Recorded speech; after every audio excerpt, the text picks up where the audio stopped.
মাধ্যমিক পর্যায়ে এসএসসি পরীক্ষা নিয়ে বেশ কয়েকটা সুখবর রয়েছে। এই এসএসসি পরীক্ষার সুখবরগুলো শিক্ষা মন্ত্রণালয় থেকে জানিয়েছে, শিক্ষক মহোদয়রা জানিয়েছে যে বিষয়গুলো তোমাদের জানা দরকার। এগুলো পরীক্ষা গার্ড নিয়ে, পরীক্ষা কেন্দ্র নিয়ে, পরীক্ষার প্রশ্ন বা রুটিন এগুলো কোনো কিছু নিয়ে না, পরীক্ষা কেন্দ্র, পরীক্ষা গার্ড বা এই সম্পর্কিত বিষয়গুলো নিয়ে। আমি তোমাদেরকে একটা একটা করে পয়েন্ট উপস্থাপন করছি, বিষয়গুলো একটু বুঝে নিবা। প্রথম যে সুখবরটা তোমাদের জন্য রয়েছে সেটা হচ্ছে যে পরীক্ষা কেন্দ্রে যদি তোমরা কেউ দেরি করে প্রবেশ করো, মানে দেরি করে না, পরীক্ষা কেন্দ্রে যদি তোমাদের পরীক্ষক দেরি করে প্রবেশ করে এবং সে যদি প্রশ্ন দিতে দেরি করে, যত মিনিট দেরি করবে তোমরা তত মিনিট অতিরিক্ত পাবা। বোঝো নাই? পরীক্ষা শুরু হয় কয়টায়? 10টায়, কিন্তু শিক্ষক পরীক্ষার সময় পরীক্ষার প্রশ্ন বিতরণ করেছে 10টা 10-এ, 10 মিনিট লেট করেছে, 5 মিনিট লেট করেছে। এটা একটা কমন ব্যাপার, কিন্তু তারা তাদের নিয়ম অনুযায়ী পরীক্ষা শেষ হবে 1টায় না।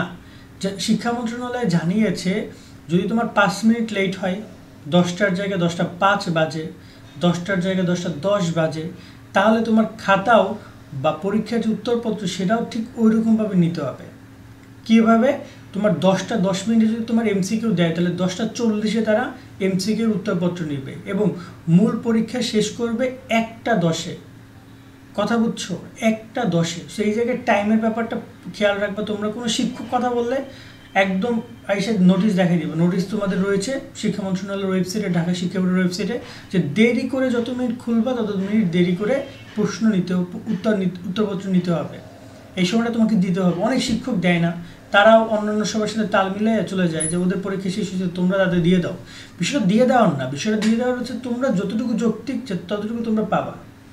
2 নম্বরে যে বিষয়টা থাকছে সেটা হচ্ছে বিদ্যুৎ বিভাগের সাথে কথা হচ্ছে। প্রত্যেকটা পরীক্ষা কেন্দ্র থেকে এ ব্যাপারে শিক্ষা বোর্ড থেকে পরীক্ষা কেন্দ্রকে নির্দেশনা দিয়েছে। পরীক্ষা কেন্দ্র থেকে জেলা পর্যায়ে, উপজেলা পর্যায়ে বিদ্যুৎ সাথে কথা হচ্ছে। পরীক্ষা চলাকালীন সময় পরীক্ষা কেন্দ্রে কোনোভাবে বিদ্যুৎ যাওয়া যাবে না, কোনো লোডশেডিং দেওয়া যাবে না। খুব ক্রাইসিস মোমেন্ট হলে সেটা আলাদা একটা ব্যাপার, কিন্তু পরীক্ষা চলাকালীন সময় পরীক্ষার দিনগুলোতে কোনো প্রকার বিদ্যুৎ যাবে না। এটা তোমাদের জন্য অনেক গুরুত্বপূর্ণ, কারণ এই মুহূর্তে অনেক গরম পড়ছে। যদি একবার কারেন্ট চলে যায়, সেই গরমের মধ্যে ফ্যান না থাকলে, তারপর যদি তোমার সেখানে আলো না থাকে, পরীক্ষা দেওয়া অনেকটাই হিমশিম খেতে হয়। এখন তুমি তোমার ঘাম সামলাবা, অস্থিরতা সামলাবা নাকি লিখবা, তো একটা বিষয় রয়েছে। 3 নম্বরে যে বিষয় রয়েছে যে এটা খুবই গুরুত্বপূর্ণ, গত বছরে এসএসসি পরীক্ষায় যে সকল শিক্ষকের বিরুদ্ধে অভিযোগ ছিল, যারা কিনা পরীক্ষা কেন্দ্রে গিয়ে অকারেন্স করেছে, যাদের নিয়ে অভিযোগ ছিল, তাদের পরীক্ষা কেন্দ্র, তাদের খাতা দেখা থেকে শুরু করে অনেক জায়গায় তাদের ভুল পেয়েছে শিক্ষা বোর্ড, তাদেরকে কিন্তু ব্ল্যাক লিস্টেড করেছে। তারা আর এবছর পরীক্ষা কেন্দ্রে গার্ড দিচ্ছে না। এমনটা কিন্তু অলরেডি শিক্ষা মন্ত্রণালয় নোটিশ প্রকাশ করে, শিক্ষা বোর্ডগুলো নোটিশ প্রকাশ করে জানিয়েছে। তারপরে তোমাদেরকে আমি আরও একবার জানিয়ে দিলাম। 4 নম্বরে যে ব্যাপারটা সেটা হচ্ছে পরীক্ষা কেন্দ্রের পরিবেশ স্বাভাবিক রাখার একটা চেষ্টা তারা করবে।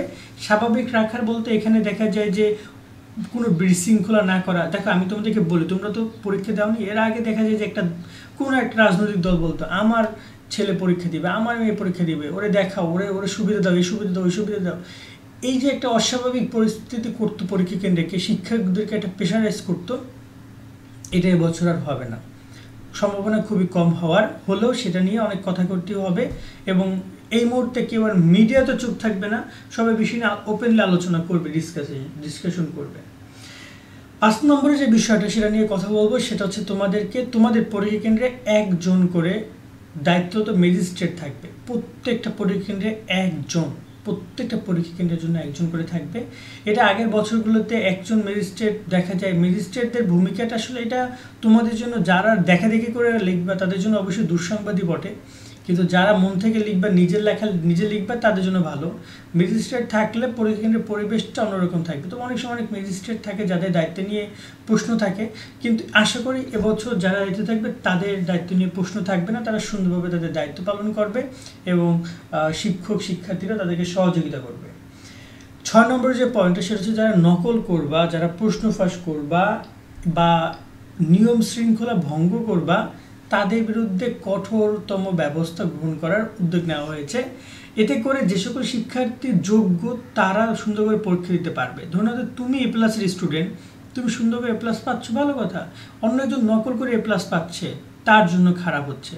সেক্ষেত্রে তোমার জন্য একটা গুড নিউজ যে যারা দেখাদেখি করবে বা যারা নকল করবে, দেখাদেখি আশেপাশের সাইডটুকু একটু হয় এটুকু হয়, কিন্তু যদি নকল করা পুরো একদম অ্যান্সার তুমি লিখে নিয়ে আসছো, প্রশ্ন ফাঁস করছো বা অতিরিক্ত অ্যাডভান্টেজ প্রদান করছে কেউ তোমাকে এ প্লাস পাওয়ার জন্য, সেরকমই কোনো সুযোগ সুবিধা থাকছে না বললেই চলে।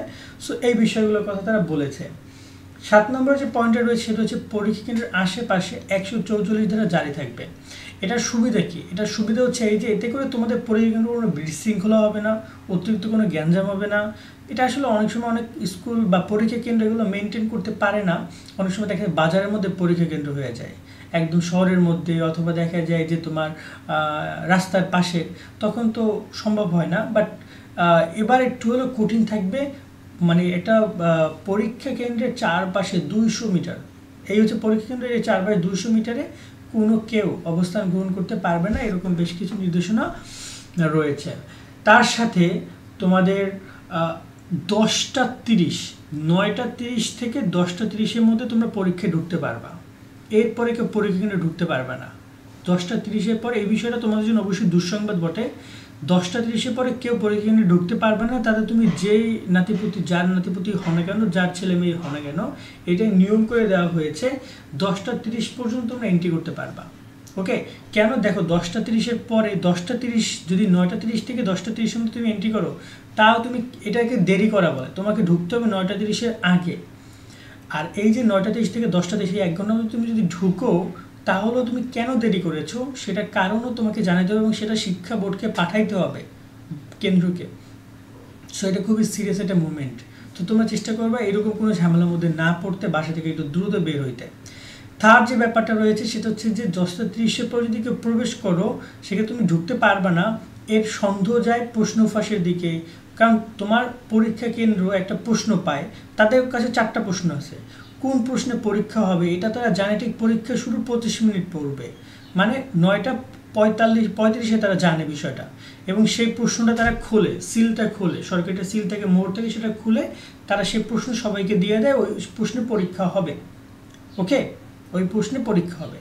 এখন অনেকেই দেখা যায় যে প্রশ্ন বাহিরে আউট করে দেয়, জানলা থেকে ফালাই দেয়, এখান থেকে ওখান থেকে ফালাই দিয়ে বাহির থেকে আউট করে দেয়। তখন কী করে, ওই স্টুডেন্ট বাইরে গিয়ে সে প্রশ্ন অ্যান্সার করে সে নিয়ে আসে বাইরে। এরকম অনেক অকারেন্স আছে।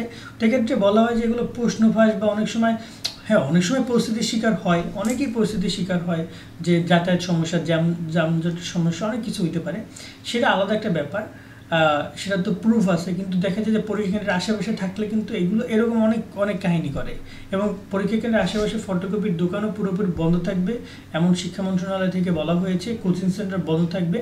এগুলো আসলে তোমাদের ভালো স্টুডেন্ট যারা, তাদের জন্য সুখবরও বটে, আবার যাদের কিনে চিন্তাভাবনা অন্য কিছু, তাদের জন্য দুঃসংবাদ। এখন তুমি কোন স্টুডেন্ট, তোমার মাথার মধ্যে কী রয়েছে সেটা তুমি ভালো জানো। এই বিষয়গুলোর মাধ্যমে আজকের ভিডিও আমরা শেষ করছি। পরীক্ষা কেন্দ্রের পরিবেশ স্বাভাবিক রাখার জন্য যা যা করা দরকার শিক্ষা মন্ত্রণালয় তারা করবে ইনশাল্লাহ। তোমরা সুন্দর করে পরীক্ষা দাও, তোমার জন্য দোয়া শুভকামনা রইল। ভালো থাকবে সকলে, আল্লাহ হাফেজ।